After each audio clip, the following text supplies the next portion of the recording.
Ya, berhubung Ustadz Guru Gembul sudah hadir ya, mungkin bisa kita langsung mulai saja materi kita pada malam hari ini. Pada Ustadz Guru Gembul, waktu dan layar saya persilahkan. Monggo Ustadz. Assalamualaikum warahmatullahi wabarakatuh. Alhamdulillahirabbil asyhadu an la ilaha illallah wa asyhadu anna muhammadar rasulullah. Allahumma shalli ala Muhammad wa ala Muhammad.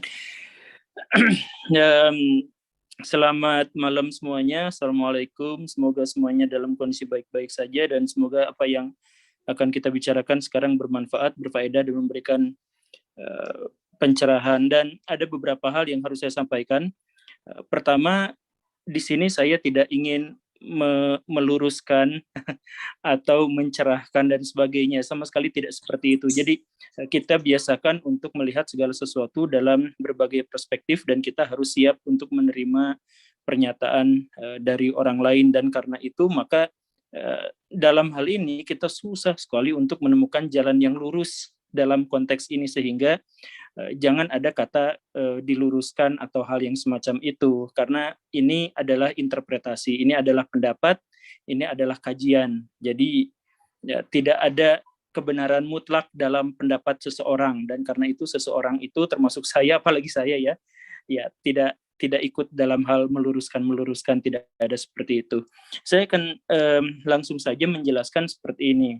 Ya, apa yang dimaksud dengan radikal? Radikal itu sesungguhnya memiliki 3 makna. Makna yang pertama itu adalah bahwa dia keterlaluan. Dia masuk ke dalam prinsip-prinsip yang esensial. Itu radikal yang pertama. Kemudian radikal yang kedua itu adalah bahwa dia terlalu menuntut untuk terjadinya perubahan. Dia terlalu menuntut untuk adanya revolusi.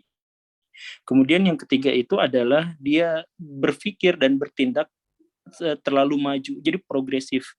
Jadi ada kaitan antara istilah progresif dengan radikal. Itu memang ada yang seperti itu. Nah, apakah itu semua dilarang? Ada yang dilarang, ada yang tidak dilarang. Jadi seperti ini, sama seperti kajian-kajian lain. Jadi kalau misal Baraya memahami tentang filsafat bahasa, khususnya dekonstruksi, di situ ada istilah, di situ ada pernyataan bahwa setiap kata-kata itu pasti dan bisa dan selalu ditafsirkan dengan cara yang berlainan, bahkan menemukan makna yang berbeda, yang bertentangan sama sekali. Misalkan kata munafik. Kita tahu artinya munafik itu ya.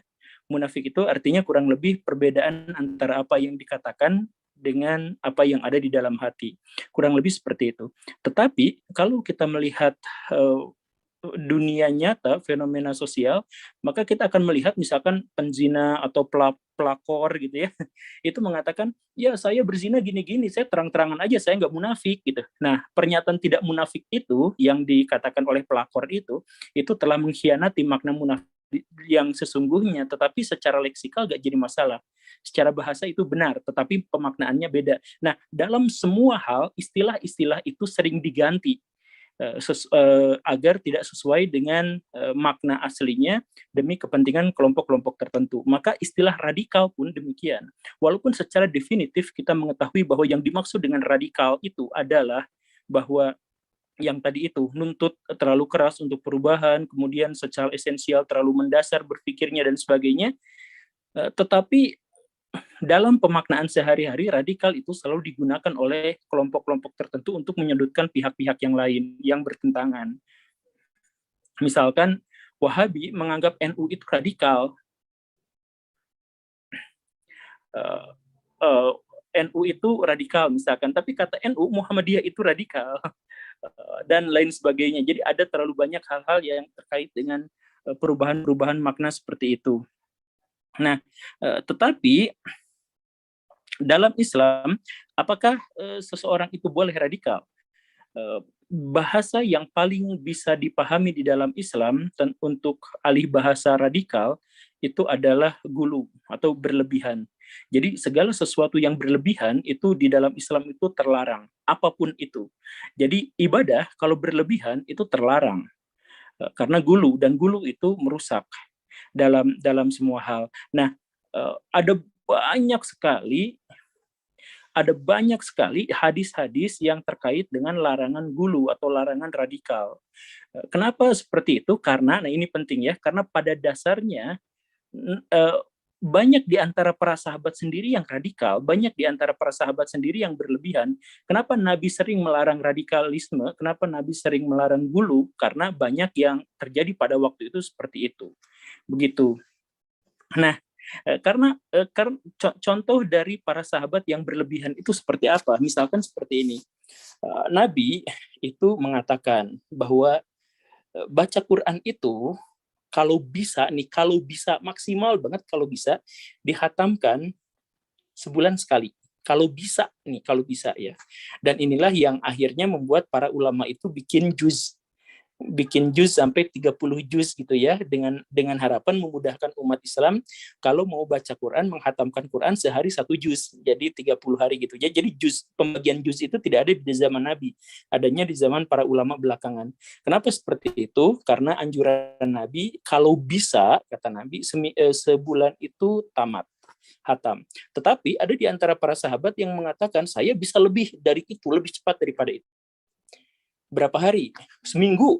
Ya udah, sok seminggu, tapi jangan lebih dari itu. Ada yang minta lagi, saya bisa 5 hari. Oke, 5 hari, tapi jangan lebih dari itu. Sampai akhirnya ada para sahabat yang bilang, kami bisa hatam Quran dalam 1 hari. Terus Nabi Muhammad melarang dan berkata bahwa pada waktu itu, kalau kalian terus-terusan fokus pada membaca Al-Quran, menghatamkan Al-Quran, lalu kapan kalian bisa memaknainya dan kapan bisa mengamalkannya? Nah, kan seperti itu. Maka penting sekali di zaman Nabi itu mengamalkan Al-Quran dibandingkan menghatamkannya. Maka sampai beberapa sahabat itu, atau kebanyakan sahabat itu, tidak mau menghafal Al-Quran atau tidak mau menerima berita tentang ayat Al-Quran kalau ayat sebelumnya belum dilaksanakan. Karena prinsipnya di dalam Islam itu, kalau baraya mengetahui tentang sesuatu, maka sesuatu itu harus diamalkan. Kalau tidak diamalkan, itu ilmu tidak bermanfaat. Kalau ilmu tidak bermanfaat, itu dosanya luar biasa. Kan seperti itu. Makanya sebagian besar sahabat, kalau mendengar ayat, amalkan dulu. Setelah itu, setelah yakin mengamalkan yang sebelumnya, baru menerima yang sesudahnya. Makanya dalam hal ini, kita mengetahui alasan kenapa para sahabat itu penghafal Qur'annya sedikit. Saya mohon maaf ya, bukan berarti melarang untuk menghafal Quran, cuman maksudnya di antara 125 ribu sahabat Nabi yang menghafal Quran itu hanya sekitar 150 orang. 150 orang di antara 125 ribu sahabat Nabi. Jadi misalkan Ali hafal Quran, Ibnu Mas'ud hafal Quran, Ibnu Abbas hafal Quran. Tetapi Khalid bin Walid tidak hafal Quran, Umar bin Khattab tidak hafal Quran, siapa Amr bin As tentu saja tidak hafal Quran dan lain sebagainya. Jadi banyak. Nah, apakah karena tidak hafal Quran mereka derajat kemuliaannya kurang? Tidak, karena mereka itu fokus pada mengamalkan Al-Quran. Setiap ada satu ayat yang mereka dapati, mereka akan bersikeras untuk bisa mengamalkan itu. Dan sebelum mereka benar-benar menyelesaikan amalan itu, maka mereka akan enggan mundur kalau takut mendapatkan ayat berikutnya. Maka Ibnu Mas'ud pada waktu itu berkata, zaman sekarang, maksudnya zaman para sahabat, zaman Nabi, itu kami itu agak sulit untuk menghafal Quran, tetapi sangat mudah untuk mengamalkannya. Kenapa? Karena ada di zaman Nabi. Tetapi, kata Ibnu Mas'ud, akan ada zaman suatu hari nanti, orang-orang mudah sekali untuk menghafalkan Quran, tetapi tidak bisa mengamalkannya. Nah, maksud tidak bisa mengamalkan Quran itu seperti apa? Misalkan, kita ini ada kajian. Deal-dealan kajiannya itu 7:30, tapi kita mulainya jam 8, misalkan, saya mohon maaf ya. Nah, ini adalah pengkhianatan atas mengamalkan Al-Quran.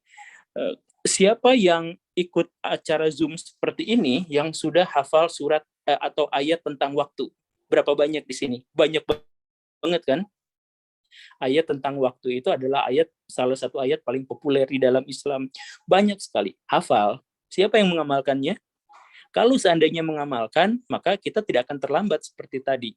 Dan kenapa kita terlambat? Karena kita tidak mengamalkannya. Artinya, misalkan dalam hal ini kita telah mengkhianati Al-Quran atau pengamalan Al-Quran, dan inilah yang dimaksud dengan pernyataan Ibnu Mas'ud tadi, yang tentu saja Ibnu Mas'ud pasti mendapatkan inspirasinya dari Nabi Muhammad, walaupun tidak diceritakan di ini.